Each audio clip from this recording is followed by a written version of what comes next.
All right, Shalom. First, I want to give all praises, honor, and glory to Yahweh, Bahashem Yahweh Shai, Bahashem Rachak Kodash.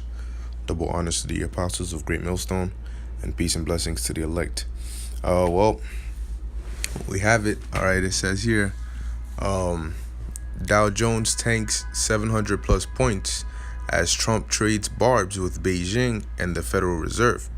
Okay, which when that article came out earlier this morning, all right, concerning what China said about retaliating with the tariffs, it was pretty obvious that Trump was going to say something outrageously equal in return, and that was going to really affect the stock market. Okay, which, like I said in that video, man, now is one of the most vulnerable times for the stock market, especially with this trade war stuff going on.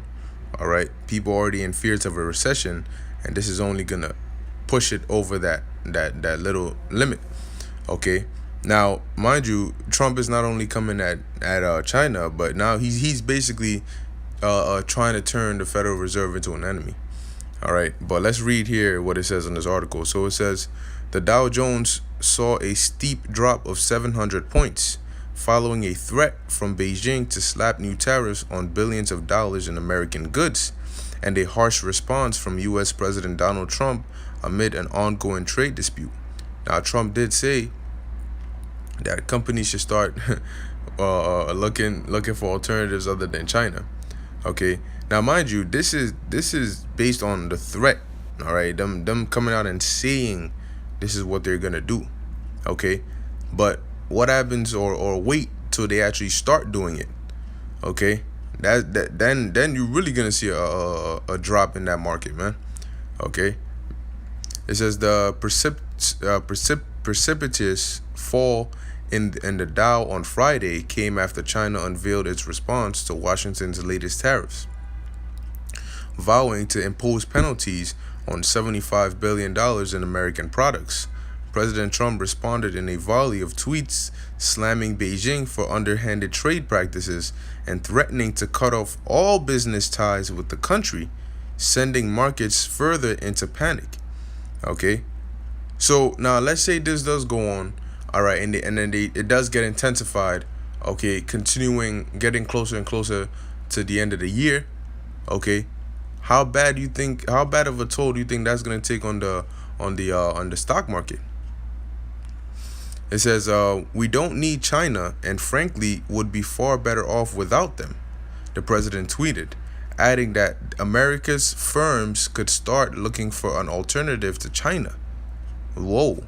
And now mind you, China, look, man, if you want to know how much China does, look at a lot of the labels of a lot of the products that you own. All right, yeah, it'll tell you made in China. Okay, so now imagine if the U.S. was to isolate China, all right, from doing any trade or any sort of business with China. Imagine what that would do. It says the president also singled out Federal Reserve Chairman Jay Powell, asking whether the chairman or Chinese president Xi Jinping was a bigger enemy to the United States. The President Trump and White House, because you know what it is, Trump has been set up, all right, as in he was selected, put in that place, all right, to cause this turmoil and this chaos within the world. If you noticed, since Trump came into presidency, that's when a lot of these things have been brewing. Okay, you have a lot of racial tensions that have been spiking. You have a lot of geopolitical tensions that have been spiking. All right, and this is what bringing about prophecy to pass. Okay, not only do you have the economy that's just been out of control, all right, but now you have the whole tension between these nations, not only just Russia and the U.S. or Iran and the U.S. or Venezuela, but now you're having tension between even people who are supposed to be so-called allies of the U.S. All right, so it says here, arguing that the institution has raised interest rates too far, too fast. The president repeated that criticism on Friday.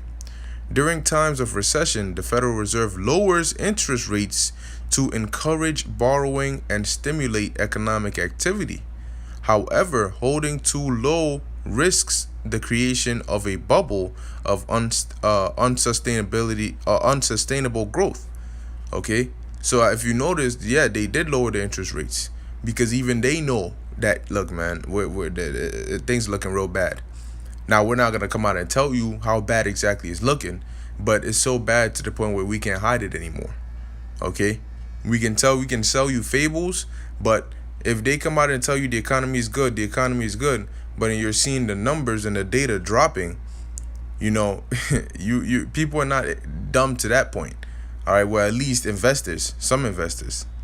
So it says the Dow saw its worst tumble in a single day in 2019 last week, with an 800-point drop, reversing previous gains accrued after Washington indicated it would delay additional sanctions on Chinese goods from September to the end of the year. Beijing previously urged Washington not to make good on its tariff threats and to find a way to resolve the trade dispute, but also warned that it would retaliate to any new American levies. All right, and the Lord is really stirring the spirit of these nations up. Okay, so we're gonna see how. Well, matter of fact, let me get a quick precept on that. All right, but we're gonna see how things go getting to the end of the year, going into next year, man. Okay, because like I said, it's not gonna be always just the Dow drops 800 points and then this and then they keep threatening each other. No, very soon. All right, you can only go so far before you start throwing punches. All right, you can only talk so much smack before you finally get to the person's face and the hands start flying. All right, and that's where we see this is headed. So it says, it's Proverbs 21:1. The king's heart is in the hand of the Lord. All right. Now, a modern day king would be considered a president. All right, the president of whatever country it may be. All right, and